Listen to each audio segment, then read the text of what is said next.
Welcome back, you all, to CHD 204, Chapter 10, Large Motor Center.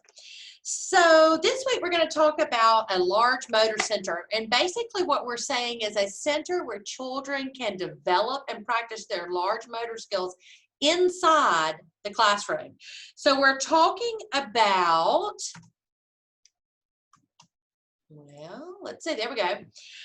Running, jumping, climbing, they're all large motor skills that are closely associated with young children. Striding, gliding, galloping, those are called locomotor skills that young children seem to accomplish almost without effort. So many educators and teachers believe that children will automatically develop fundamental movement skills when they are physically ready. So I'm asking you that question. Do you think that's true or not? It's really a partially true statement. Maturity helps, and it does provide children with the ability to perform certain or particular muscle or motor skills at kind of a low level of functioning, but the only way that you can increase a child's level of performance is to give them continuous practice and instruction. So they're not automatically, it's not something that they just automatically develop when they're physically ready and they're just ready to go. If we don't practice them and give them instruction, and then we won't see that performance level increase. The large motor center in an early childhood classroom is probably more important than it has been in the past. It has to appeal to the children's own interests, and it should also include child-initiated activities that will enhance the development of certain large motor skills. The center should also be available for children's daily use, just like all the other classroom centers in your room. So does the large motor center take the place of outside time, or does outside time take the place of a large motor center?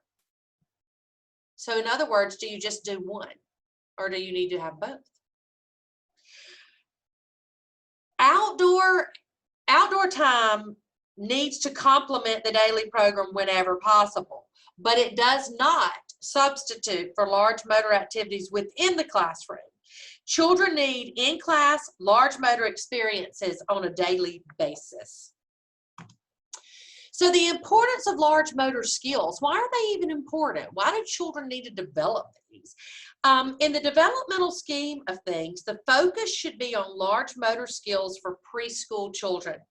These skills are the foundation for much of the rest of the child's development. We know that competency in movement is important for children now and in the future because the ability to move affects children socially, emotionally, and physically. So how do we set it up? The large motor center of the preschool classroom should contain equipment and materials to promote the development of many physical skills as stated by NAEYC. Now, what kind of physical skills are we talking about? So I put a little list in the bottom of your screen. We're talking about equipment and materials within your classroom that will help children develop walking, running, galloping, jumping, leaping, crawling, creeping. There's a difference, people, between crawling and creeping. Balancing, climbing, moving, dancing, hopping, throwing, catching, bending, stretching. These are all physical skills that your large motor center should enhance, okay? So how do we do that? So what we know is that flexible equipment is our best option, okay? Like a multi-use climber. If you look in your textbook, you will see some examples of these things. Often also a loft in your classroom. It's also a good large motor provider. A lot of times people will use a loft as their dramatic play area. where children can play on top, but then also underneath. And one of the reason it becomes a large motor provider is the use of the ladder and the sides. So you're working climbing up that ladder, but so that muscular work of getting up and down that ladder is the strongest feature of the loft. Also, a lot of times if you look on your book, you'll see, here's a pic, oh, sorry, I'm trying to show you.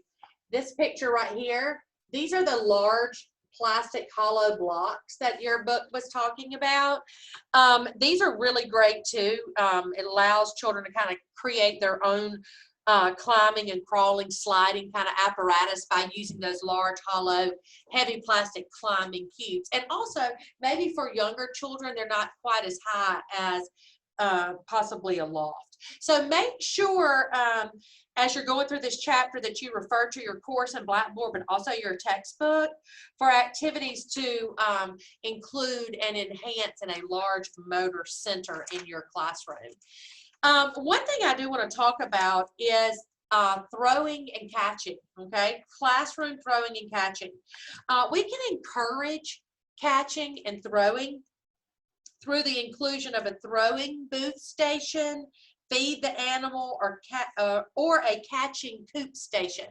And here's what we know, that and your book goes into a little bit more detail about those three things I just talked about, but children ages 3 through 5 are at the beginning of their throwing and catching skills.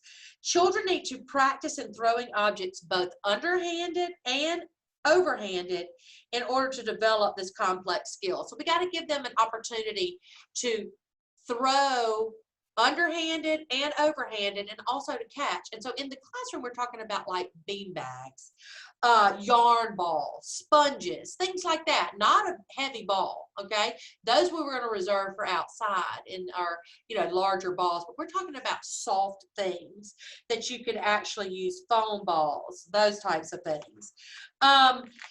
Catching is often a more difficult skill for preschoolers than throwing, because their reflexes are not as developed as they will be by the time they reach kindergarten. So between that 3 to 5 year old span, we're talking about reflexes not really being developed, so that ability to catch. So by using yarn balls, sponges, those types of things, like just what I was talking about, bean bags, it allows them that opportunity to actually practice the throwing, but also practice the catching kind of in a non-threatening, where they wouldn't get hurt type of way. So thanks. Make sure that you, like I said, look through your book at all the ideas. This book contains so many great ideas. If I were you, this book, Preschool Appropriate Practices, would be a book that I would keep.